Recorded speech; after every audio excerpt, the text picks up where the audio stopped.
make sure to give my dad a 5-star review. Make sure to like and subscribe to his YouTube. Thank you for listening and enjoy the show. I've talked to a few people who have pointed to Elon Musk and what Musk is doing with Doge. And, specifically, I talked to a guy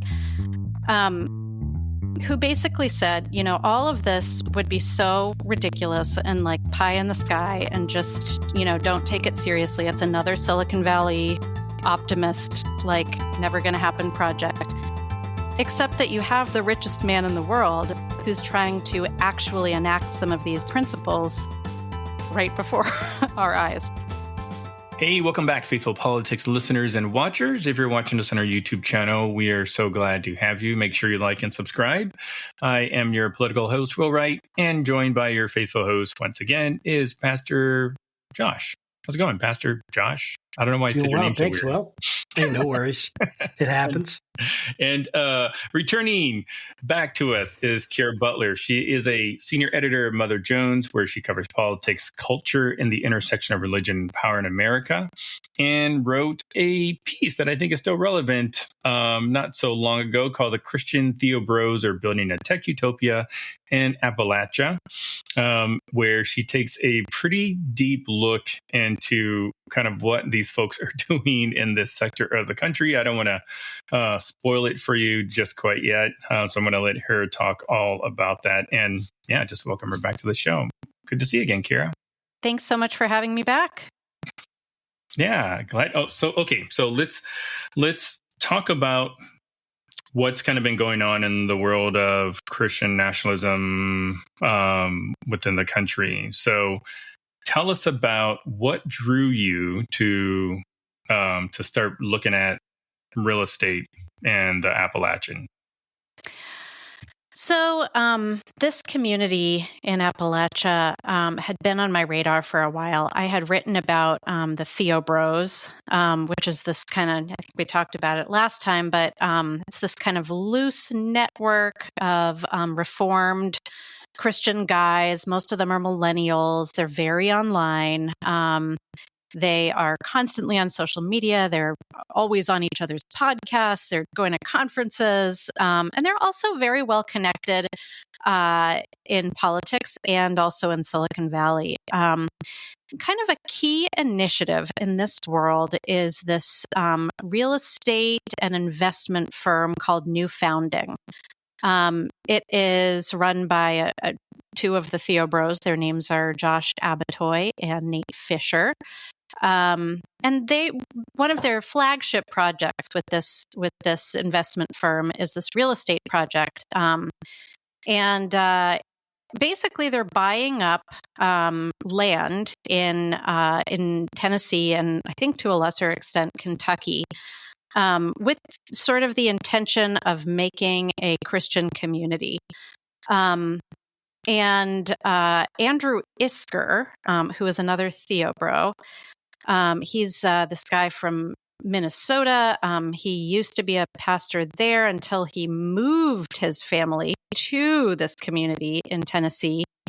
He bought some land from New Founding, and he's said that he wants to, start a church, really, jumpstart this Christian community in Appalachia. And, he's a pretty extreme kind of guy.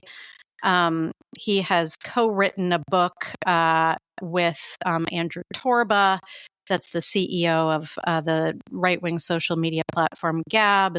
Andrew Torba is a kind of a proudly anti-Semitic person. Andrew Isker has, he's made some pretty out there controversial statements in his own right. He's said some anti-Semitic stuff. He has said some homophobic stuff as well as some kind of anti-feminist stuff. So this is a guy who has these very extreme beliefs, and at the same time is attempting to start a community in this Appalachian community that already exists. So that's sort of that was probably a longer explanation than you were No, looking it's for, but there it is.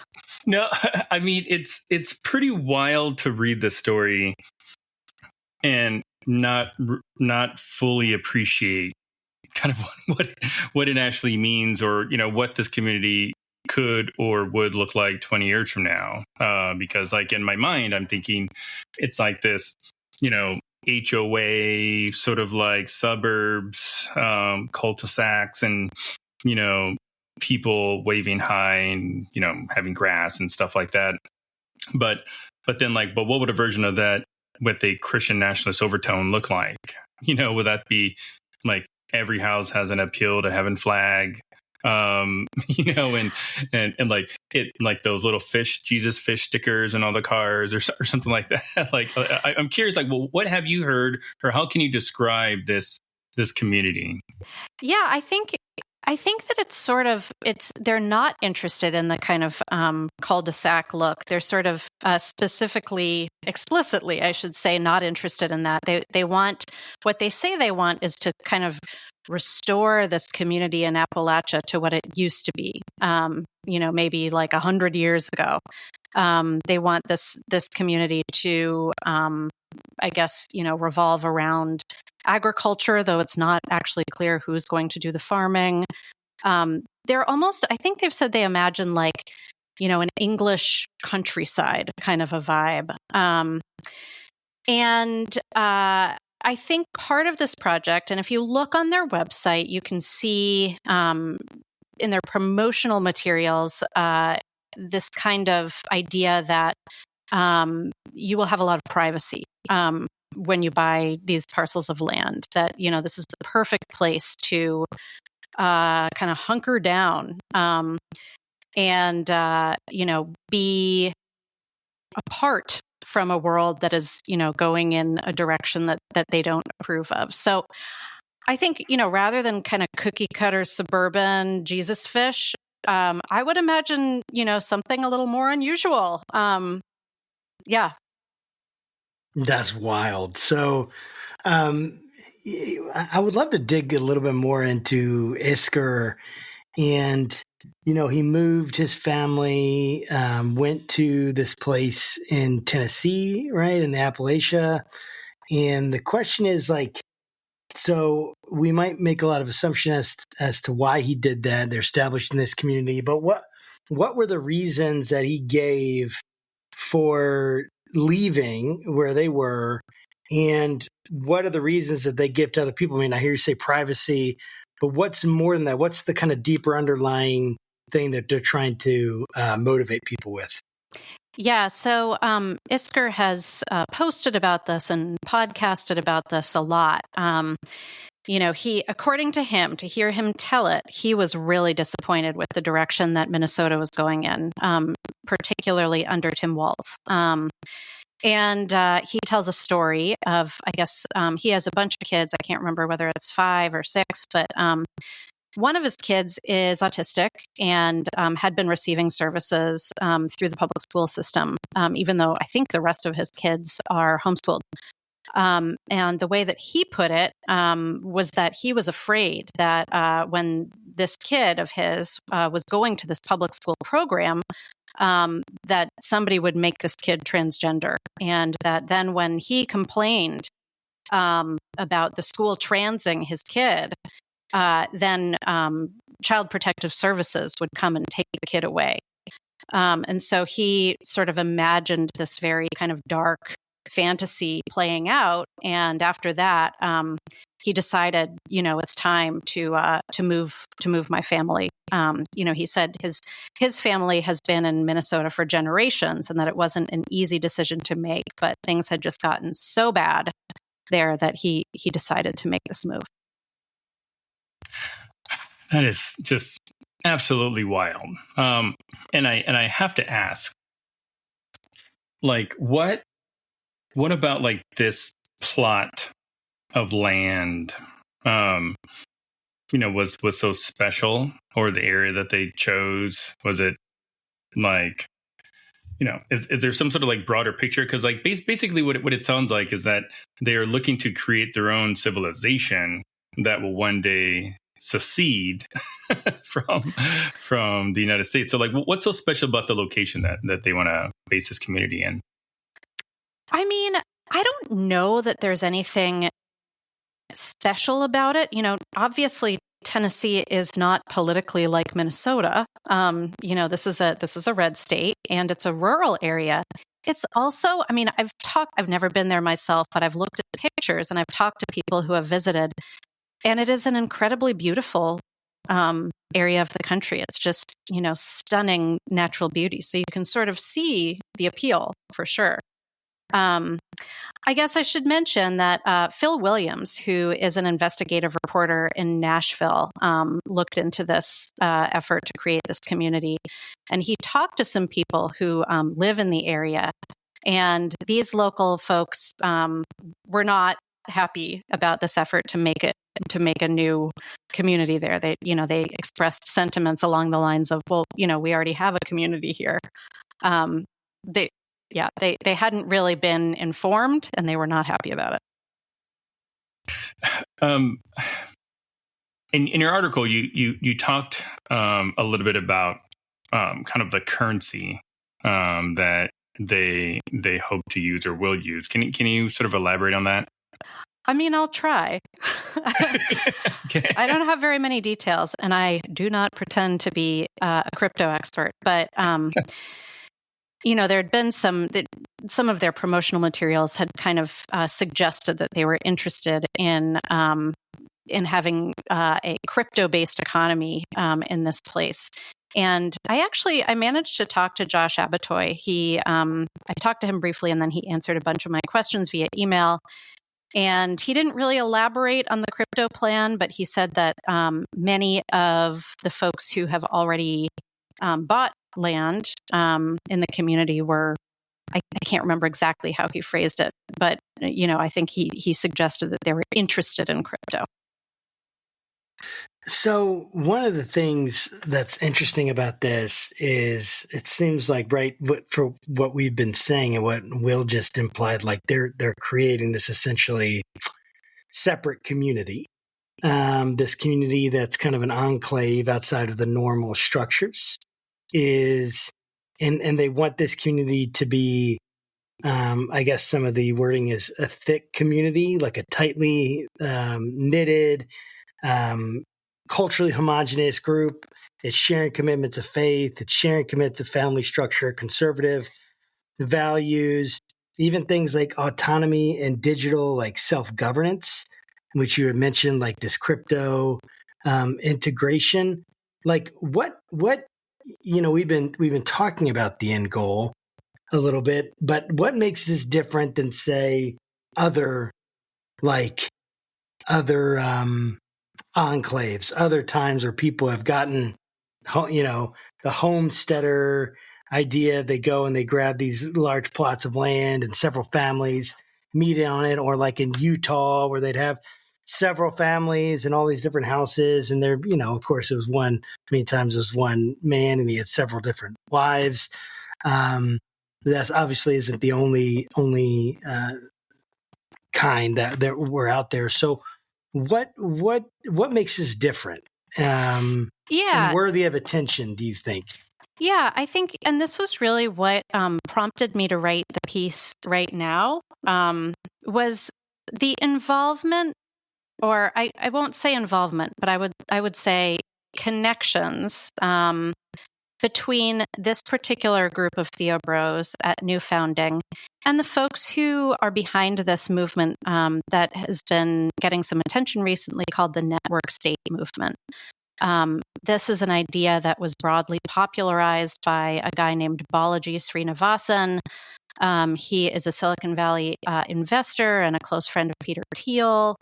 And the idea basically is that you have a bunch of people on the internet who, share some values and decide that they want to come together, and you kind of make a community on the internet. And you maybe establish some rules for your community, and then you establish maybe a currency, like a cryptocurrency for your community. And then the next part of the project is to find some actual land for your community. And, maybe you have a few pieces of land and they're not contiguous, but eventually you wind up with so much kind of economic power. And, maybe you are attracting new businesses to your land because you don't have the same regulations. You can, deregulate for, in ways that are friendly to startups. And eventually you become so powerful that other more established nations, more traditional nations, have to recognize you. You've seen some attempts to do this in various ways. They're not all exactly the same. One would say probably the most prominent example is this deregulated zone in Honduras called Prospera, where some folks who are connected to Peter Thiel have been doing some experiments with deregulating medical procedures and, various other forms of deregulation, and trying to figure out how to get this kind of nascent society off the ground there. I guess to tie it back to new founding, it's a similar, it's not exactly the same thing as Prospera. And Josh Abatoy in his email made that clear to me, that he's like, this is not exactly a network state, but there are some similarities. There's this effort or this desire to use crypto and all of the kind of legislative implications of that. The other thing that's important to note is that when he was campaigning, I think this was in 2023, Trump mentioned this idea of freedom cities.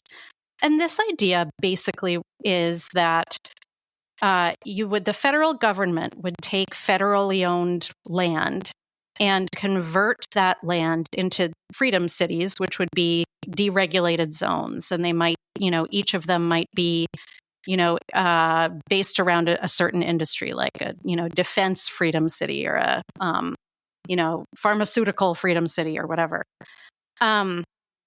Again, the community in the new founding community in Tennessee is not exactly that. But I did ask Josh Abatoy if he could see himself ever leasing any of that land back to the federal government.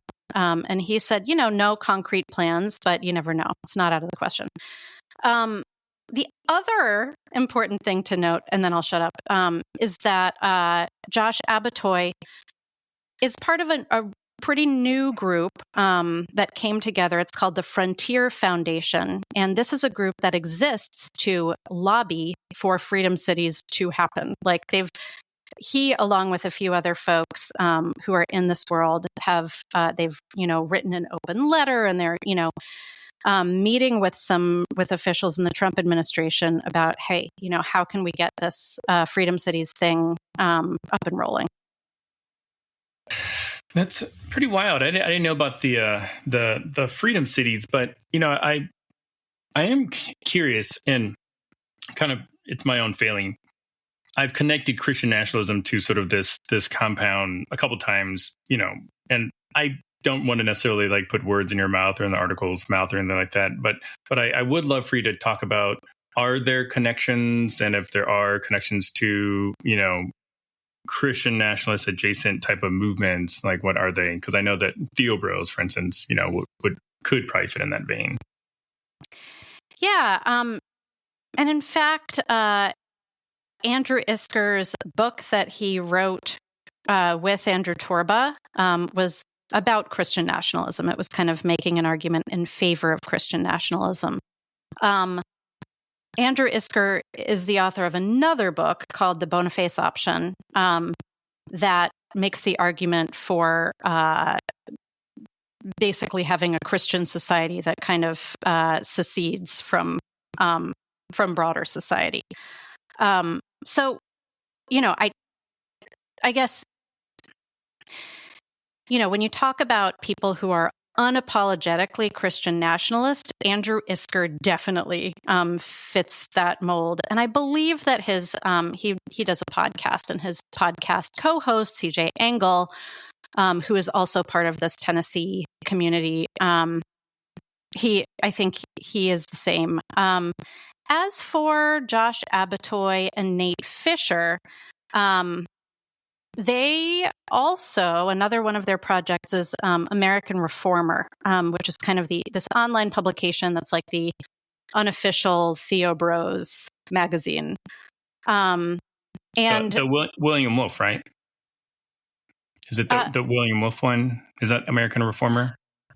Or maybe he just contributes. Anyways, sorry. I think he does contribute. He's the former Trump administration Theo Bro, right? Mm-hmm. Yeah. Mm-hmm. And he's also Center for Baptist Leadership. Is that right?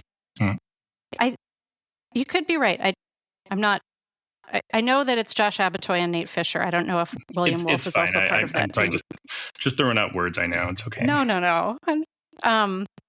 Anyway, so American Reformer has definitely run many pieces that argue in favor of Christian nationalism. So I think, you can, if you're trying to connect the dots between this community and Christian nationalism, it doesn't take too many steps. Gotcha. So I would love to dig in a little bit more to the idea of network states.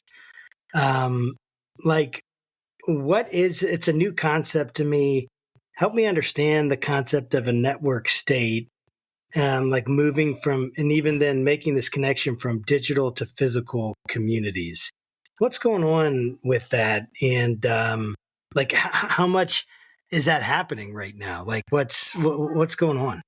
Well, I think that's just exactly the question, right? It's like you kind of see network states, this idea written about in two ways. And one way is like, this is terrifying. It's coming for us all. And the other way is like, this is ridiculous. This has never worked. It's never going to happen. And I think the answer is like a little bit of both. When Balaji Srinivasan originally laid out, first he wrote an essay and then he wrote a book based on the essay where he kind of laid out his vision for network states.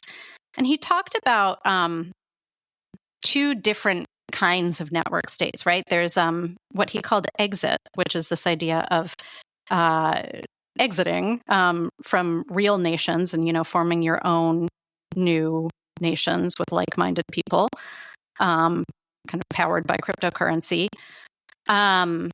And then he talked about another version of this, which he called voice, where you take these principles and you kind of try to reform the existing structures of government according to this kind of technocratic vision. And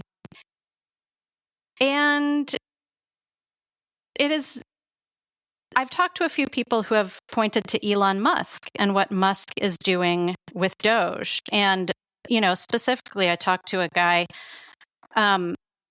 who basically said, all of this would be so ridiculous and like pie in the sky and just, don't take it seriously. It's another Silicon Valley optimist, like never going to happen project, except that you have the richest man in the world who's trying to actually enact some of these principles right before our eyes.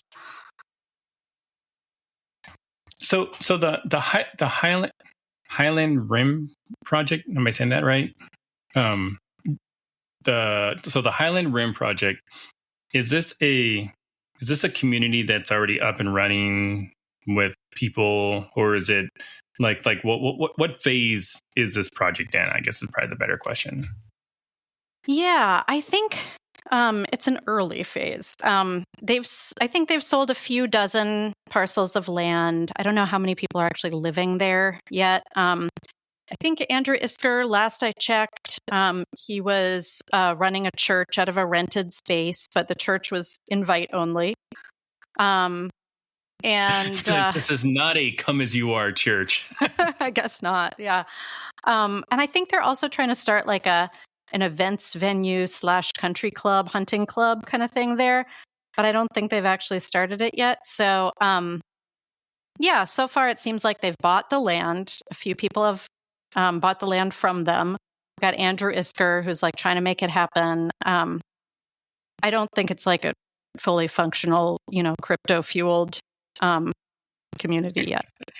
Yeah, I mean, but like, how much are these plots? And I mean, could me as a progressive liberal move to Tennessee and buy a plot of land or something like that in this community? I think it's been a minute since I've looked at the real estate listings, but I think that there was a big range. I think that they, depending on like the size and the location, they were anywhere from like $30,000 to like $200-something, I want to say. And that's, of course, you buy the land and you have to like build a house on it. Right. So it's $200,000 between 30,000 and 200,000. I don't. I can look back at. No, it's all good. That's just wild, man. Like, so okay. I guess I'm trying to get the whole picture here, and it's definitely emerging, and I see it. So we live in America where you're supposed to be able to go, and the government gave huge plots of land to people expanding west, and they tried to incentivize this exploration, and part of that, it seems, was they were staying out of people's business. And yet now we're in a very different place, right? We don't typically think about communities becoming their own autonomous entity. You even think about like Indian reservations that are supposed to run fairly autonomously from the surrounding authorities, and yet they're still under the authority of the federal government. What do you anticipate? Like, what would it take for them to actually move? Like practical steps, if you have an idea of what it would take for them to move to achieve actually any kind of formal recognition or legitimacy, not just like on a state level, but like on a national and international stage. Is it like just the digital part of it that's going to have any influence? What do you imagine?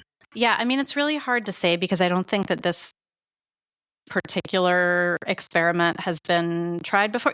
Like when people talk about examples of like network state-esque projects that have worked, they talk about like deregulated economic zones, like they're, the kind that you find in Shenzhen in China, for example. And that's a little different, right? Those are places that deliberately have fewer regulations to attract businesses. That it's different from a religious community trying to do the same or a similar thing with really kind of a values based motivation. So I think it really remains to be seen whether they would be able to make something like this work, or whether it's going to end up just being, like what I asked Josh Abatoy about, like they buy up all this land, it doesn't really happen, and then they lease it back to the federal government, and Trump makes these deregulated freedom cities. It's wild, man. Yeah, I am kind of curious on what your sense is that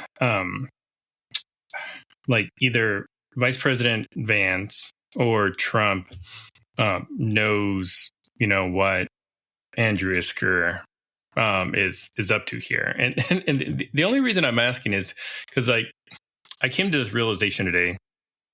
Obviously, Trump's not a big fan of the media. News alert. But the stories that he typically tends to point out and call fake news, at least in my experience, have never been connected to anything connected remotely to Christian nationalism. And I've always wondered, like, is that on purpose? Because it's not like, he's got a faith office like next door to him in the White House, like I'm just like the connections are clear, and there are people like yourself writing articles. So like I love to know if you get the sense, or if you're not sure, like what would be the pathway for Vance or Trump to know about what's happening?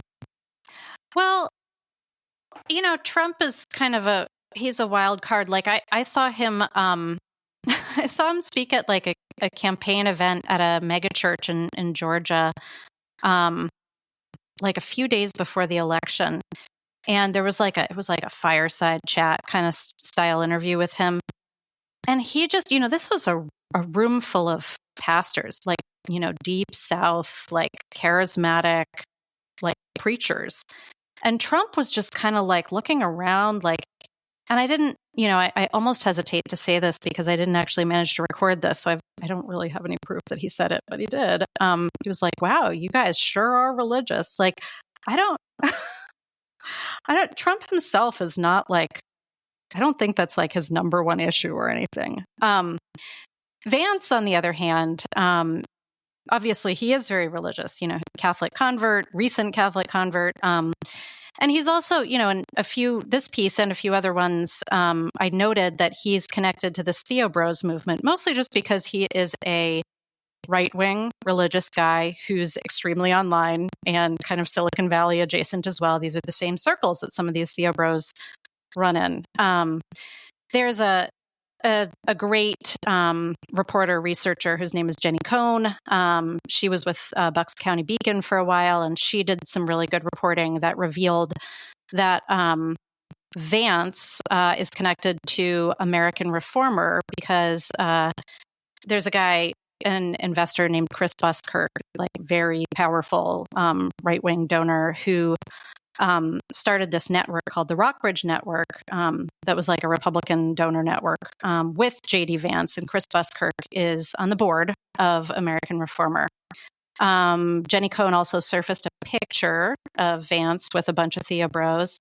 And just the other day, there's this guy, Steve Deese, who some of your listeners might be familiar with. He is a guy who is a host for Blaze TV. He has a show it's like the Steve Deese Show. And he's hosted a number of Theo Bros on his show, including Joel Webbin, who's like one of the most outspoken of that crew. That's one way to put it. Yeah, that's one way to put it. Right. Provocative, perhaps.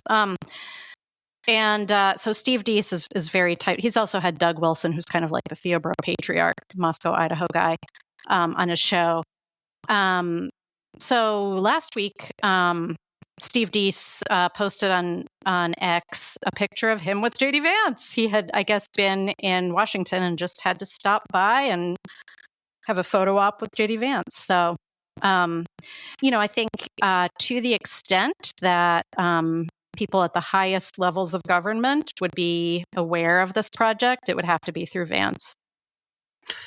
I mean, yeah, I guess I saw Isker was on a podcast with, what's his name there? The guy who's Tucker Carlson. Carlson. And Trump knows Tucker and Vance knows Tucker.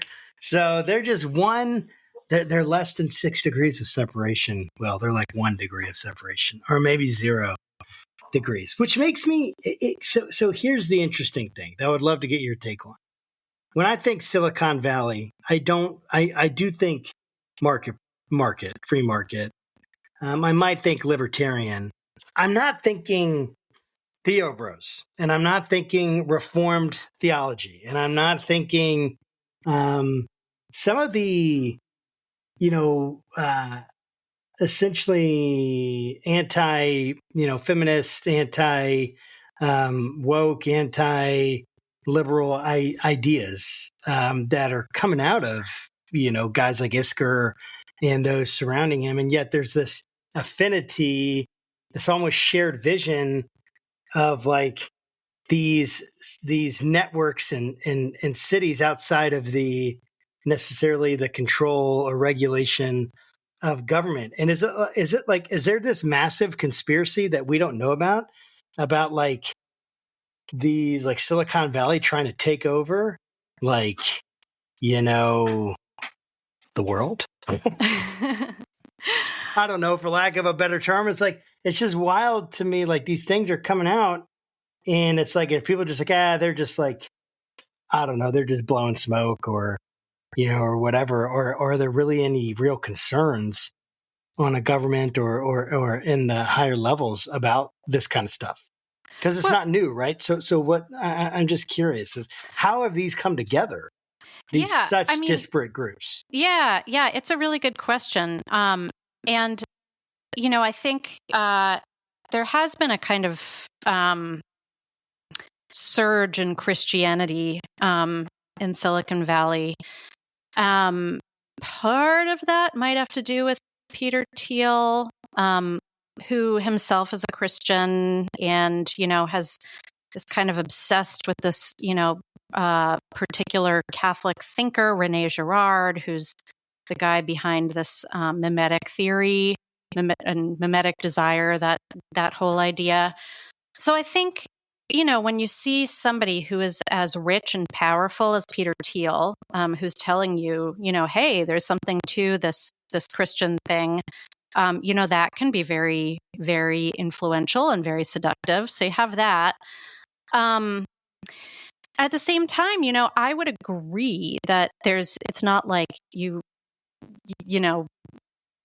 that everybody in Silicon Valley is going to be a reformed Christian nationalist.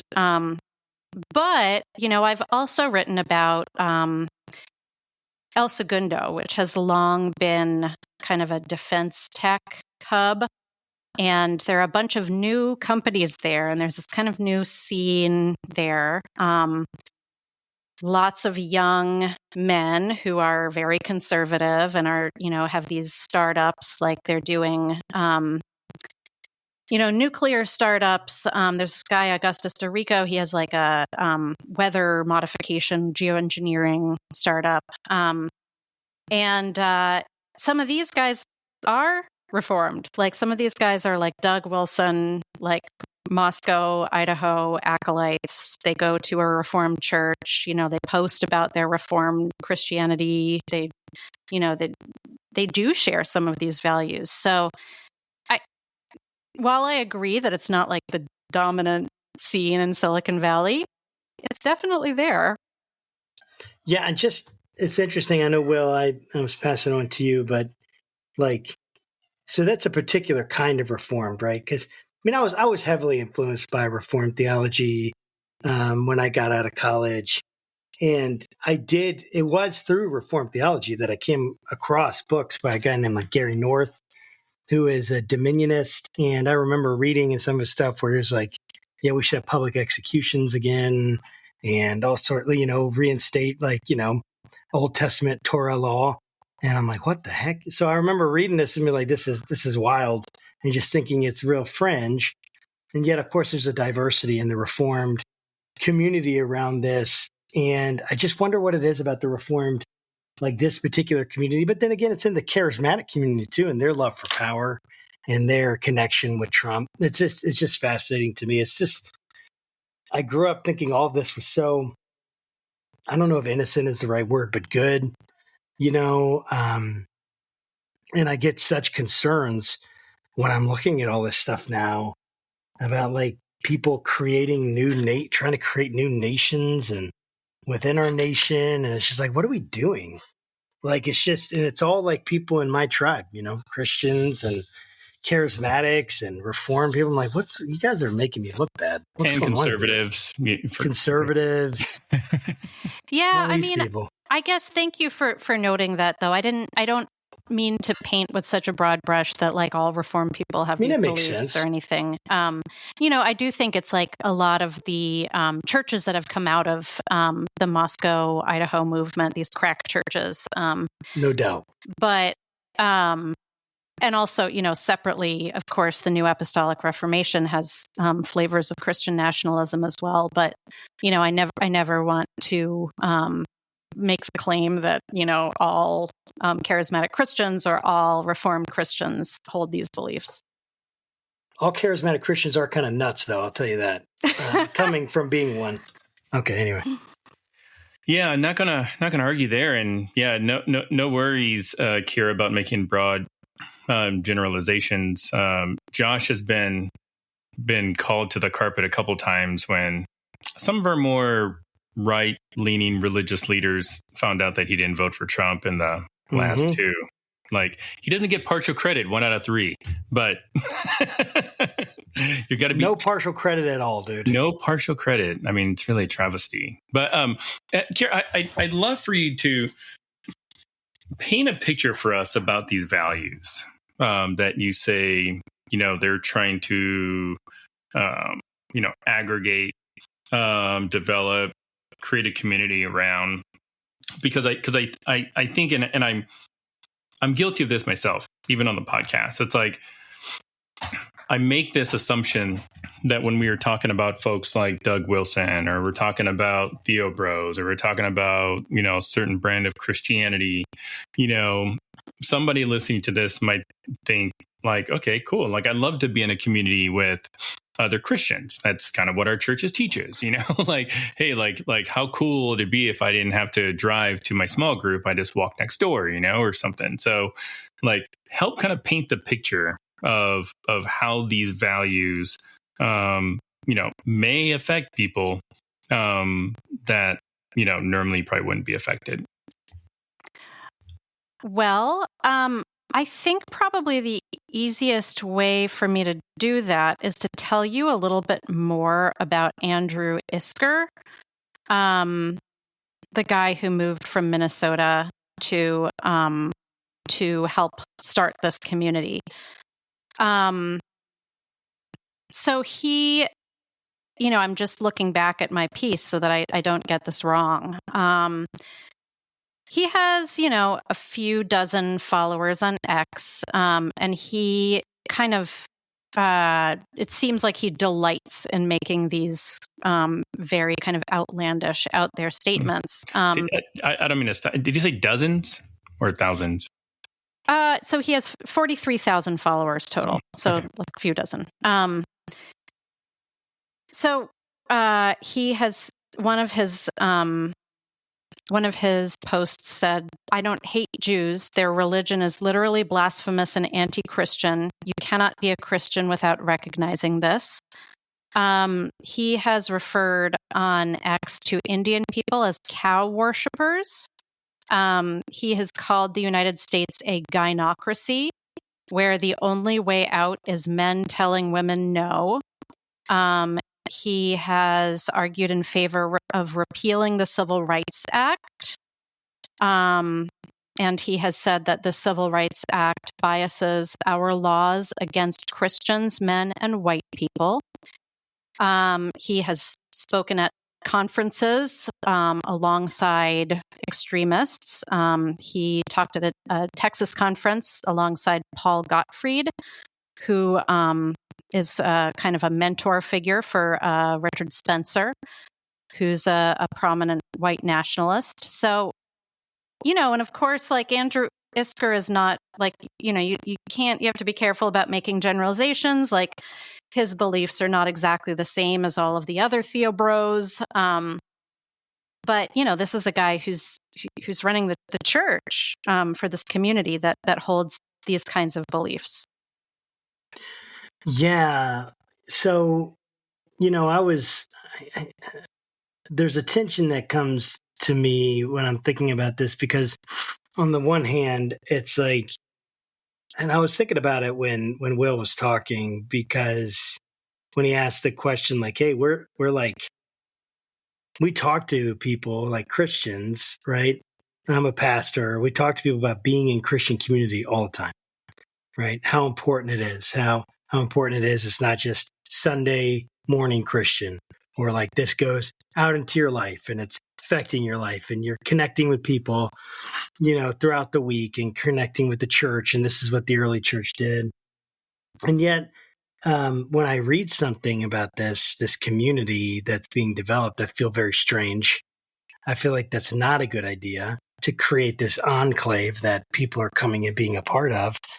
And yet it's weird, because it's like, I'm always talking about Christian community, and yet this feels like it's outside of what I would think would be a good and appropriate expression of that in America. And the tension I feel is that, oh man, like, I mean, they're kind of doing, they're taking the American dream, and they're taking it to its I don't know, to its logical fulfillment for them. They're pursuing freedom. They want total freedom. They want liberty from the people around them. They want to be able to practice the things that they want with like-minded people.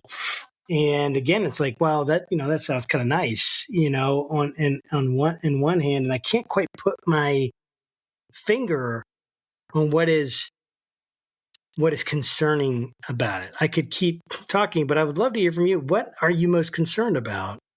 Well, I don't when think it comes to these I don't groups. think you have to ask me. You can watch the YouTube video that Phil Williams put up where he interviewed a bunch of the folks that already live there. Many of whom consider themselves Christians. He interviewed a pastor. And, they very much said this doesn't represent our values. So, it's one thing to go to a place and, you practice your religion however you want to practice your religion. But I think that what Phil Williams was getting at with his investigation was that there is a community of people who this is affecting. This is not, even though they want it to be like this isolated place, it's not. There are already people there who don't share those beliefs. The local people. Yeah, go ahead, Mo. Yeah, I was going to say, based on the people that you've talked to and what you know about some of the players, like, do you view this more like some sort of ideological experiment or, some sort of political ploy, that's going to lead to something different? I think probably both, and also this is an investment firm, and I think what they're hoping to do, beyond this kind of utopian vision that they have is make money. Yeah, I guess you're right. Because like, I mean, as I'm sitting here thinking about all the different things that this community would have to think about. I mean, if they live off the grid, are they going to use windmills, which we know Trump hates? Are they going to use solar panels? Are they going to use coal? And if they're doing crypto mining, where is all of the energy for that going to come from? Exactly. Yeah. And the water, I'm just thinking like water, just normal public works stuff. And does the zoning have to be like, I mean, I don't know the first thing about zoning permits or anything like that, but could it be zoned to basically live completely off the map? And these are questions I'm sure that we'll all probably find out sooner than later. But yeah, I am curious on has Andrew Isker made any comments about that? Because after your article, I started following him on Twitter and I started getting all his notifications. So everything that you've been saying is 100% accurate about the comments he makes. But I don't think I've seen him post anything about like this particular thing.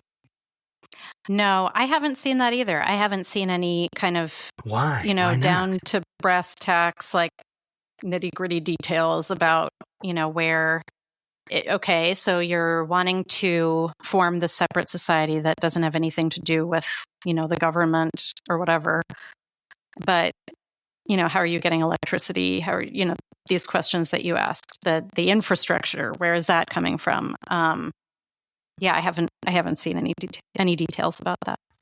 I think for me, the broader concern, if I'm thinking about this, right, is that the idea that people could come together, right, within a nation, within a sovereign nation, and start establishing, whether it's online or a physical location, which, right, what are they doing? They're moving from online to physical locations, right, because you can only do so much online.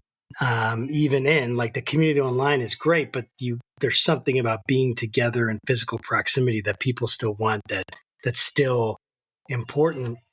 And I just am imagining, like, if I was like, hey, to our church, hey, let's buy this and let's create this place with our own laws and with our own everything.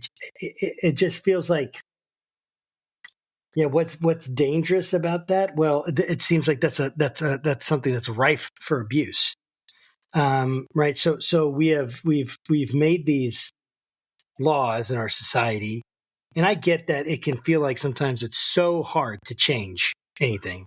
It's so hard to get laws passed, or maybe like the laws, like it's just, there's so many words in it, and it's not really doing what you think it's going to do. Like the democratic process is slow, right? And so if you're in a society and you're wanting to escape from it, I can get the appeal of wanting to be able to go and make your own rules. And yet at the same time, it feels like they wouldn't want that kind of same. I don't know. I haven't heard them say I haven't followed this. I might, start doing that now. But they wouldn't say necessarily want a Muslim camp that was completely separated and isolated from the rest of the United States, outside of the laws of the United States. Total privacy, so you don't know what's going on in there. And they could be doing any number of things. And I'm just imagining, right? They could just be hanging out, reading the Quran and, doing their life just like a Christian would say, that we're just trying to have a place where we can have. They just want to be able to have Sharia law. They don't want to hurt anybody. They just want to be able to live the life to their, by their standards. And yet I would be uncomfortable with that. And if I would be uncomfortable with that, I would have to have the same questions that I would ask about this other Christian, right, camp. And I wouldn't have in the past as much as I definitely would now. And this idea that we can just take and start creating all these communities just because we have a lot of money, right? Or the richest man in the world is now, potentially behind this. So Elon gets to create his own countries. I'm not saying you're saying that. I'm just like, I'm trying to work through the concern, and I can see how there could be, it's rife for abuse. There's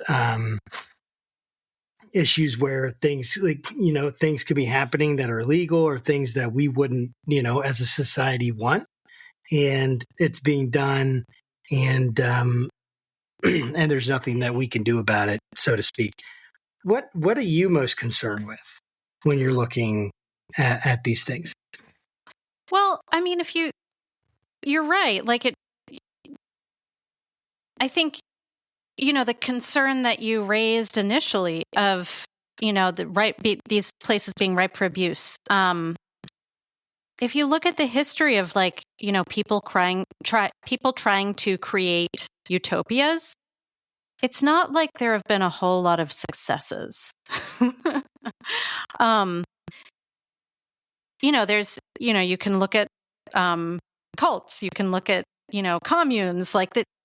Yes. These are places that have not really succeeded. And, when people try to figure out kind of their own laws and try to live apart from the rest of society, they are vulnerable to people who are looking to kind of amass power and to enact their own kind of vision, and impose their own, sense of what is right on a community. These experiments don't typically go very well. So that would be one thing that I would be concerned about. Makes sense. Yeah. Well, Kiera, thank you so much for coming by again and kind of talking to us about what's happening in the world.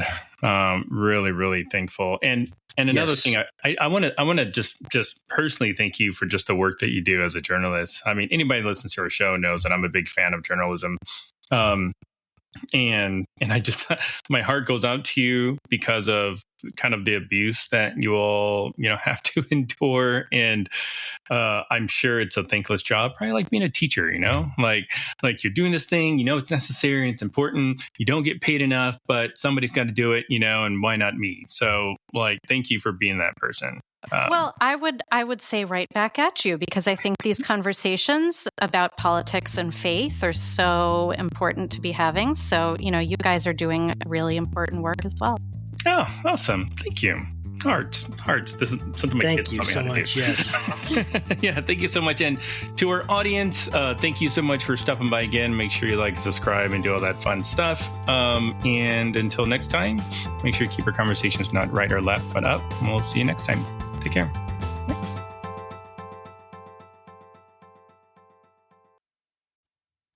Hey there, Josh Burtram here, faithful host of the Faithful Politics Podcast.